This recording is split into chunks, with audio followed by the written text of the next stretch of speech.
даври шаҳрии фестивали чакомаи гесӯ санаи 5 феврали соли 2019 баргузор мегардад. бино ба итлои мудири шӯъбаи кор бо занон ва оилаи мақомоти иҷроии ҳокимияти давлатии шаҳри хуҷанд мияссара қаҳҳорӣ дар давоми 5 рӯз барои иштирок дар ин озмун аллакай 50 нафар хоҳишмандон ки синну соли гуногун доранд ба қайд гирифта шудаанд. яке аз ҳадафҳои асосии ин фестивал баланд бардоштани мақому манзалати сару либоси миллӣ, сурату сифати тоза бахшидан ба истеҳсоли анвои гуногуни матоъҳои миллӣ аз қабили атласу шоҳӣ, чакану алоча, гулбасту чит, тоқӣ ва ғайра мебошад.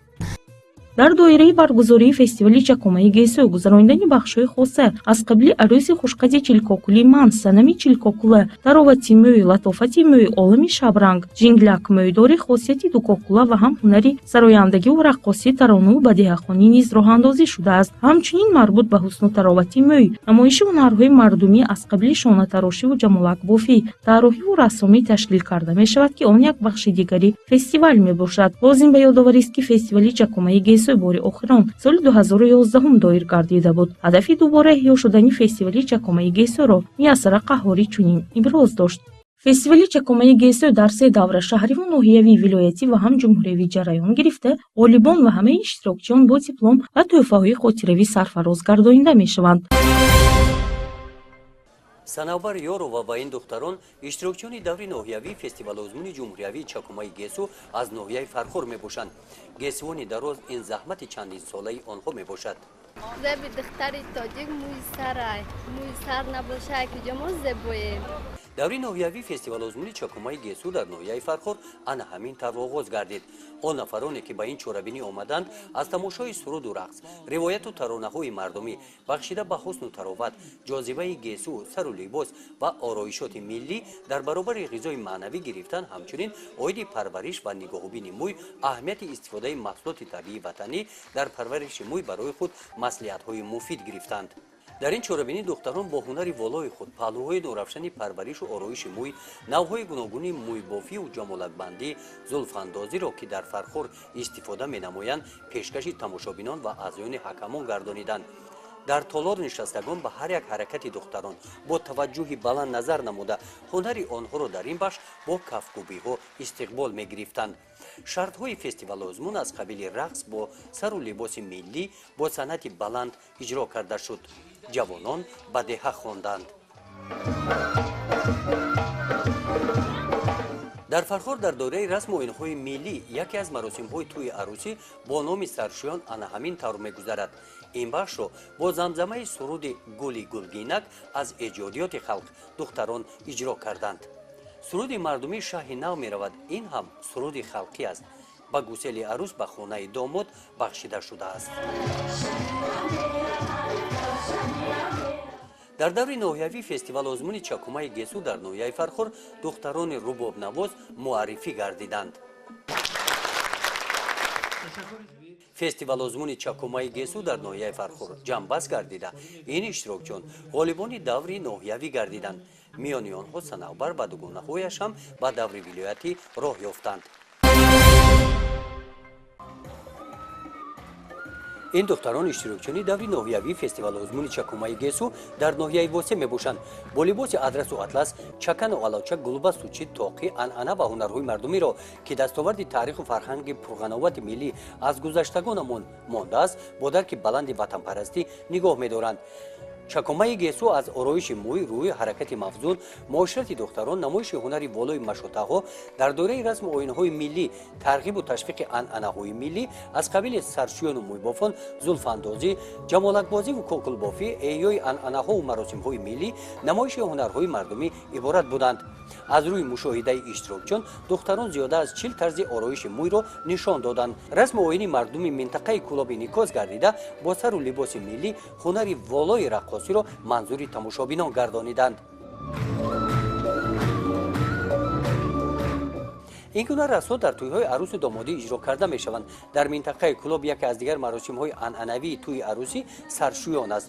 ҳамин тарз иҷро карда мешавад. суруди саршӯёни гуларӯс ба ҳамин маросим бахшида шудааст. ин сурудро занон мехонанд.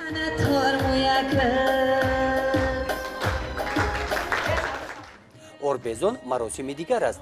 вақте ки арӯс вориди хонаи домод мегардад, назди ҳамсояҳо ва наздикони домод катбонугии худро нишон медиҳад. оғози ҳаёти оиладорӣ бо орбезон аз орд ва шир рамзи хушбахтиро дорад. аъзоёни ҳайати ҳакамони фестивал озмуни чакумаи гесу дар ноҳия аз намояндагони шӯъбаи кор бо занон ва оила, бахши кор бо ҷавонон ва варзиш ба ҳунар ва маҳорати иштирокчиён баҳогузорӣ намуда, беҳтарин иштирокчиёнро ба даври вилоятӣ пешниҳод намуданд.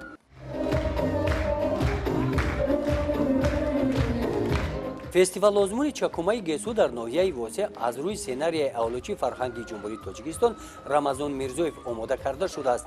даври ноҳиявии фестивал озмуни чакумаи гесу ҷамъбаст карда шуда аз номи мақомоти иҷроияи ҳокимияти давлатии ноҳияи восеъ беҳтаринҳо бо сипоснома ва ифтихорномаҳо қадр карда шуданд.